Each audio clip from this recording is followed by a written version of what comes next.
Eh bien, les nerfs de Poutine n'ont finalement pas tenu et il a craqué. Hier soir, aux États-Unis d'Amérique, ils ont présenté une version mise à jour du document sur ces fameuses sanctions infernales contre la Russie, ce même projet de loi du défunt Lindsey Graham, qui est censé étrangler l'économie russe. Et déjà aujourd'hui, le 15 juillet dès le matin, l'assistant de Vladimir Poutine, Nikolaï Patrouchev, sort soudainement et annonce que les forces nucléaires stratégiques navales de la Fédération de Russie ont été placées en état d'alerte renforcée. Coïncidence ? Bien sûr que non. Cela fonctionne selon un schéma simple que nous avons déjà vu des dizaines de fois. Dès que le Kremlin n'a plus d'arguments, qu'ils soient économiques, militaires ou diplomatiques, il sort immédiatement de sa manche le seul argument qui lui reste, le nucléaire. Et aujourd'hui, nous allons mettre en ordre ce qui est le plus important. Premièrement, ce qui est réellement caché dans le nouveau texte, le projet de loi sur les sanctions infernales contre la Russie. Et pourquoi toutes les discussions selon lesquelles le projet de loi aurait soi-disant été affaibli, c'est complètement absurde. Au contraire, ils ont ajouté des éléments qui devraient vraiment mettre le Kremlin vraiment au plus mal.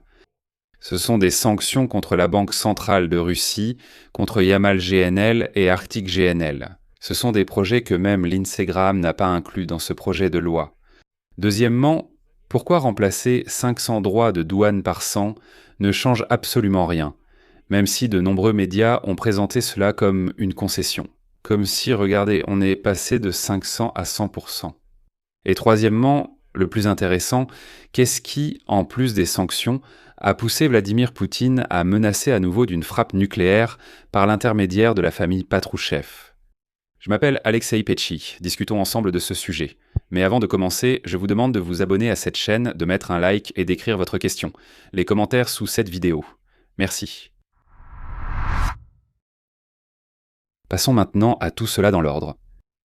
Hier soir, les États-Unis d'Amérique ont présenté une version révisée du projet de loi sur les sanctions infernales contre la Russie, que même Donald Trump est désormais prêt à accepter. La version mise à jour du projet de loi a été élaborée par des sénateurs des deux partis, républicains et démocrates, et c'est là le point le plus fondamental. Dans l'ancienne version de 2025 sur laquelle travaillaient Graham et Blumenthal, les sanctions étaient en quelque sorte facultatives.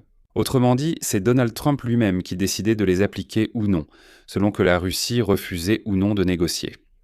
Donc le marteau des sanctions serait bien sûr posé sur la table, mais le prendre en main ou simplement l'admirer dépendait entièrement de l'humeur du maître de la Maison-Blanche. Et Lindsey Graham a toujours insisté sur le fait que la loi donnerait à Trump un outil de pression sur Vladimir Poutine, mais que seul lui déciderait de l'utiliser ou non. Maintenant, tout est trop différent. Le nouveau document ne donne pas le droit, mais oblige le président américain Donald Trump à imposer des sanctions dans les 30 jours, suivant l'adoption de cette loi. Il l'oblige. Les sanctions deviennent obligatoires, c'est-à-dire automatiques, et c'est exactement ce dont nous avons parlé juste après la mort de Lindsey Graham. Avant, ce marteau de sanctions serait resté sur la table, mais maintenant il s'abat, lentement, tout seul, sans possibilité de revenir en arrière. Voilà un vrai tournant. Bien sûr, et vous aurez raison de dire qu'il reste quand même une marge de manœuvre. Donald Trump peut demander à son parti de retarder l'adoption de cette loi pendant un certain temps. Il peut essayer d'opposer son veto à ce projet de loi. Il peut essayer de le bloquer à la Chambre des représentants et ainsi de suite. Ou bien il peut réellement accepter la volonté du Congrès. Maintenant, parlons du contenu. Et ici, il y a beaucoup à dire. Beaucoup de points.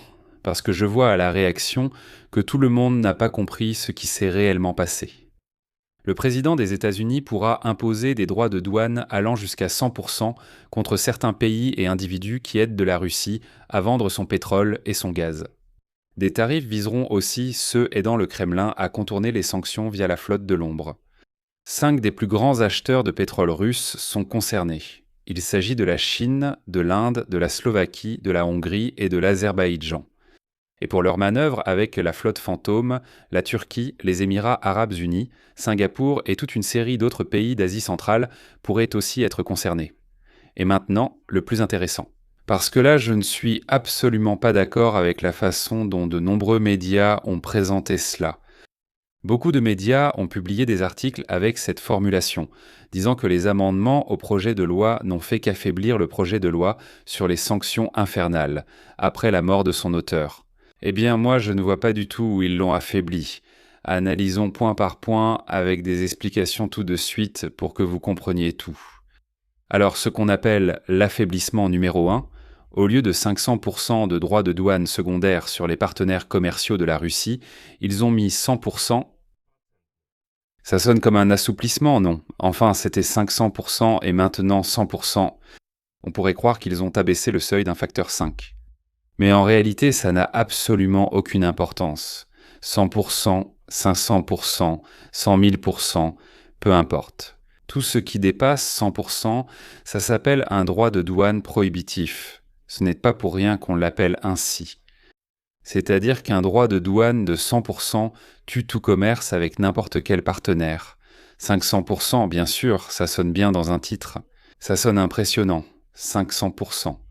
Mais en réalité, l'effet économique est exactement le même, que ce soit 100% ou 500%. La marchandise devient tout simplement hors de prix. En conséquence, le commerce tombe à zéro. Imaginez, vous importez une marchandise qui coûte 100 $, et dès que vous payez exactement la même somme rien que pour l'introduire sur le marché, eh bien, aucun vendeur raisonnable ne fera ça. Tout ce qui dépasse 100%, c'est ce qu'on appelle un droit de douane prohibitif. C'est en fait un embargo. C'est-à-dire qu'on ne l'appelle pas un embargo, on dit simplement qu'on introduit un droit de douane. Donc ce n'est pas du tout un assouplissement, c'est juste de la cosmétique. Le soi-disant assouplissement numéro 2.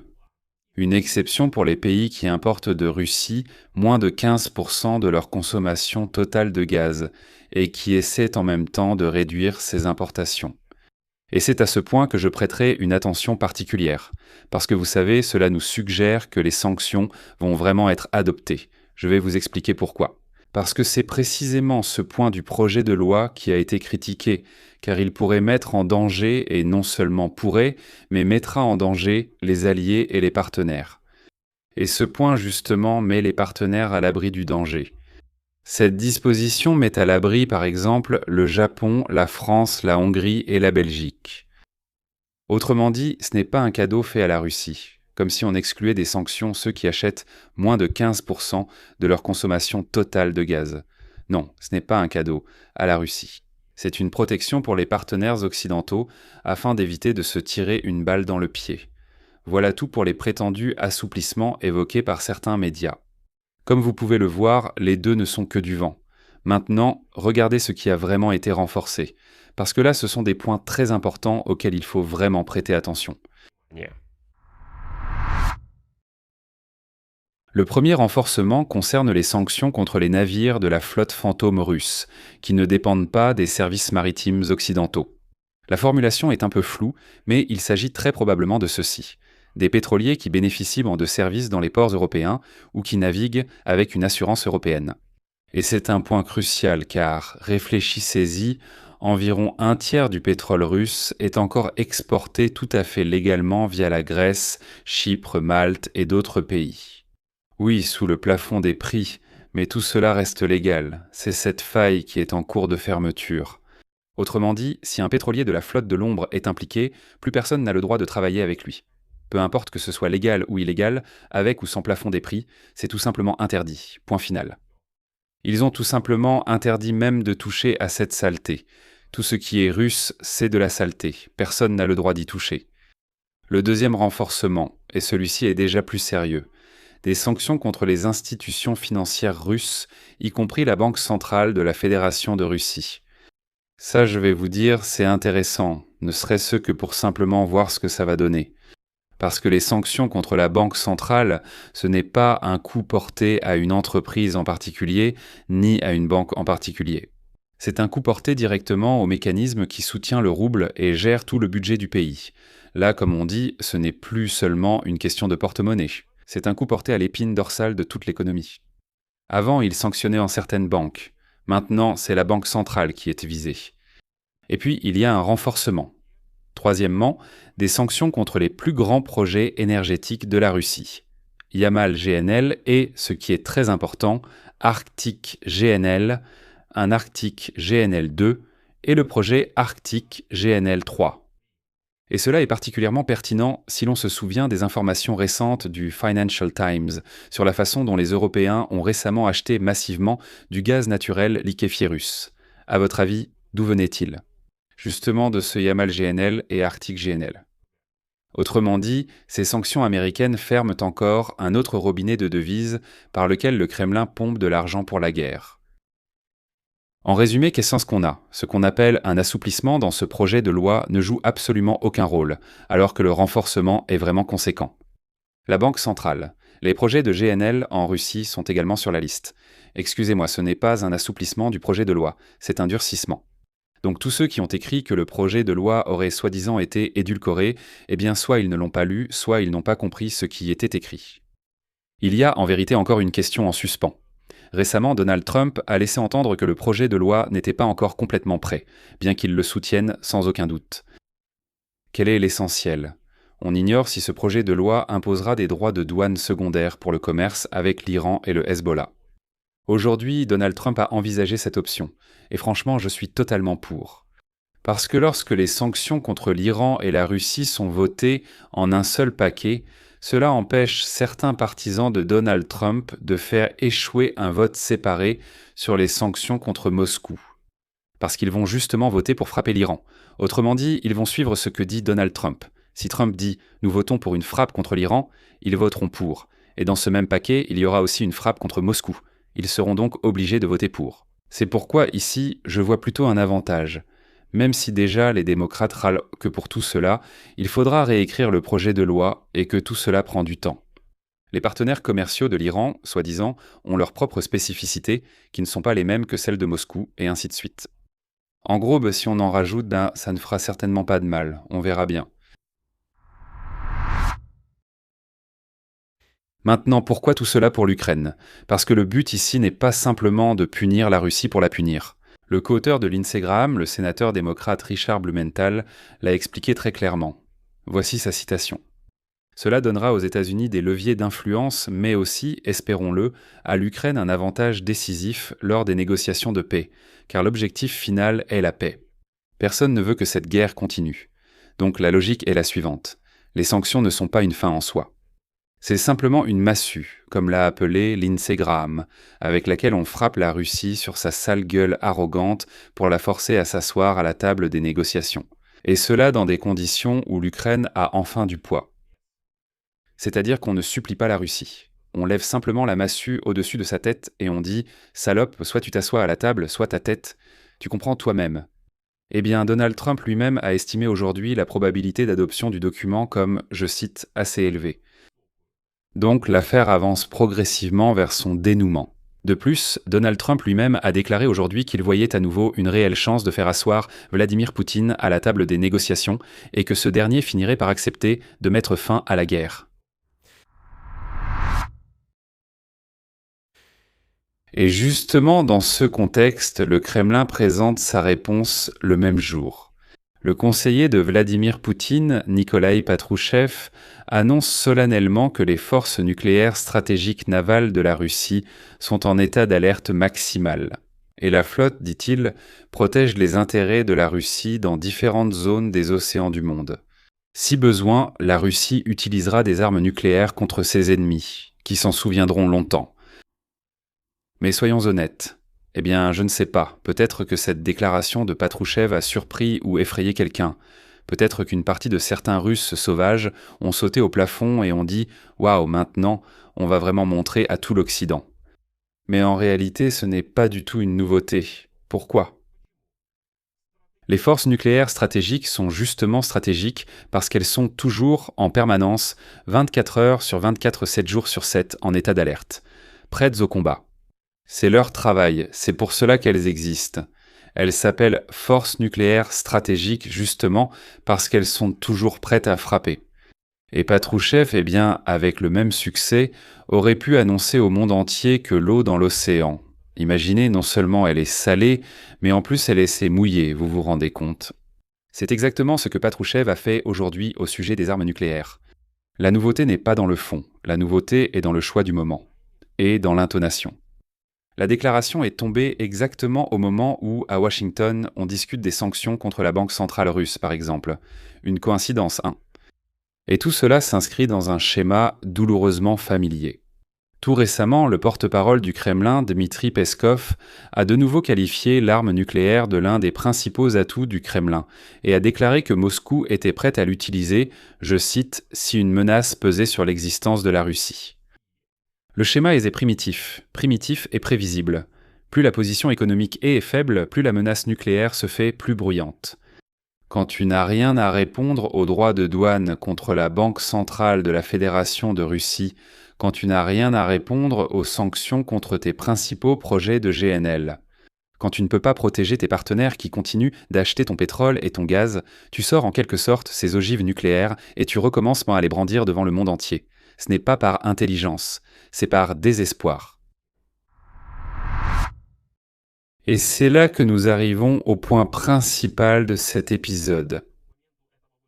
Mais qu'est-ce qui, à part la menace de sanctions, a rendu Poutine aussi nerveux?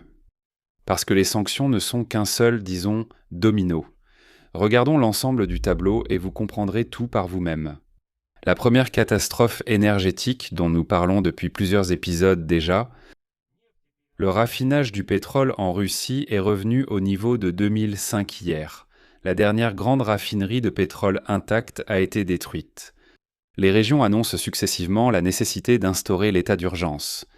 Et cette superpuissance pétrolière, imaginez-vous, importe de l'essence d'Inde et du Kazakhstan.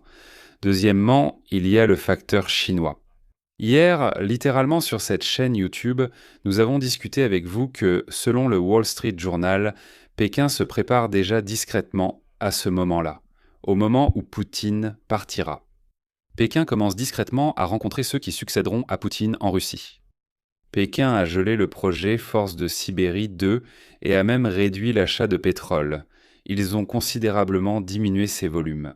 Autrement dit, le principal allié s'écarte doucement et fait semblant de simplement passer par là. Et parfois il jette un peu d'huile sur le feu de la guerre, en aidant quand même les partisans de Poutine à se battre. Troisièmement, le front en juin. La Russie a perdu plus de territoire qu'elle n'a réussi à en conquérir. Et les frappes ukrainiennes à longue portée brûlent méthodiquement les arrières russes. Quatrièmement, il s'agit des sondages. L'Institut d'État, je souligne, l'Institut d'État Vétesium a complètement cessé de publier l'indice public de confiance envers Vladimir Poutine, après que celui-ci soit tombé à 29,5%. Autrement dit, moins d'un tiers des Russes font confiance au nabot dégarni Poutine. Eh bien, le Vétesium l'a simplement supprimé, ils ont caché le chiffre, probablement pour ne pas contrarier le petit tsar. Et cinquièmement, l'isolement diplomatique. Même Trump, après le sommet d'Ankara, a fait un virage à 180 degrés. Il a salué les frappes ukrainiennes contre les raffineries de pétrole en Russie. Il a accordé à l'Ukraine une licence pour le Patriot, et l'appel promis à Vladimir Poutine n'a jamais eu lieu. Je rappelle qu'aujourd'hui, nous sommes déjà le 15 juillet alors que le 8 juillet Donald Trump avait promis. Et le soir du 8 juillet, Peskov disait « Eh bien, il n'a pas encore appelé, mais nous attendons. Vladimir Poutine est prêt. » Il est déjà assis près du téléphone et attend l'appel de Donald Trump. Voilà, nous espérons que Donald Trump trouvera le temps d'appeler cette erreur de la nature qu'est Vladimir Poutine. Nous sommes le 15 juillet. Une semaine est passée, personne n'a appelé personne. Et ce Volodka Poutine humilié, apparemment, est toujours assis près du téléphone. Voilà, Et quand on met tout ça ensemble, on se rend compte que la rhétorique nucléaire de Patrouchev n'est pas un signe de force, c'est le symptôme d'une bête acculée. Le Kremlin perd un à un tous ses leviers économiques, militaires, diplomatiques, etc. Il n'en reste plus qu'un, le tout dernier, et il est brandi de plus en plus souvent justement parce que tout le reste ne fonctionne plus. Et vous savez ce qui est encore plus révélateur ? C'est la réaction de Peskov à toutes ces sanctions qui n'ont même pas encore été mises en place. Aujourd'hui, il a déclaré que le Kremlin, je cite, « écoute attentivement, prend note et analyse les déclarations venant des États-Unis ». Et ensuite, il y a un lapsus qui trahit tout l'espoir du Kremlin, tout simplement. Citation de Peskov. Nous voyons que les Américains sont actuellement occupés à d'autres affaires. En ce moment, les Américains n'ont pas le temps de s'occuper du règlement ukrainien. Voilà. En résumé, la stratégie de Moscou repose sur une phrase de Peskov. Le Kremlin compte sur l'absence de sanctions, car Trump n'a pas le temps pour l'Ukraine. Le Kremlin espère que l'Iran et le détroit d'Ormuz détourneront Washington et que Trump n'aura tout simplement pas le temps de s'occuper de la Russie. Peskov insiste sur le fait que les États-Unis sont en crise au Moyen-Orient et laisse entendre qu'il faut attendre qu'ils aient un peu plus de marge là-bas, avec un peu de chance on y échappera encore. Pour l'instant, ne réagissons pas, croisons les doigts et espérons que Trump ne s'en occupera tout simplement pas. Voilà le plan du Kremlin. Il ne s'agit même pas de contourner ces sanctions. Le plan consiste à attendre et à espérer que Trump n'aura pas l'attention nécessaire pour mener une guerre sur 2 fronts en même temps. Disons-le franchement, ce pari n'est pas terrible, mais il semble que les Russes n'en aient plus d'autres. Faisons le point. Les États-Unis préparent des sanctions qui, pour la première fois, s'appliquent automatiquement sans que Donald Trump puisse les annuler à la dernière minute. Et contrairement à tous les discours sur un soi-disant assouplissement, le texte du projet de loi inclut des mesures contre la Banque centrale de Russie et contre les projets de GNL. Il ne cible plus le portefeuille, mais comme je l'ai dit, la colonne vertébrale financière. Et le Kremlin répond à cela par la seule chose qui fonctionne encore plus ou moins pour lui, qui fait encore peur à quelqu'un. C'est par l'alerte nucléaire. Mais derrière ce bruit de sabre, il y a des stations-service vides en Russie, la Chine qui s'est détournée, un front qui piétine, excusez-moi, et un maigre espoir que l'Iran détournera quand même Trump du sujet de la guerre de la Russie contre l'Ukraine. Et à la fin, une conclusion simple. Quand un État commence à exhiber des ogives en réponse à un projet de loi économique, cela montre à quel point il lui reste peu de force. Et de réponse. Je vais m'arrêter ici. Donnez votre avis, partagez vos conclusions dans les commentaires sous cette vidéo, abonnez-vous à la chaîne, activez la cloche et n'oubliez pas de mettre un like. Si vous souhaitez soutenir le travail de cette chaîne YouTube, vous pouvez le faire en faisant un don via les liens et les informations dans la description de cette vidéo. C'est tout pour aujourd'hui. Prenez soin de vous. Au revoir à tous.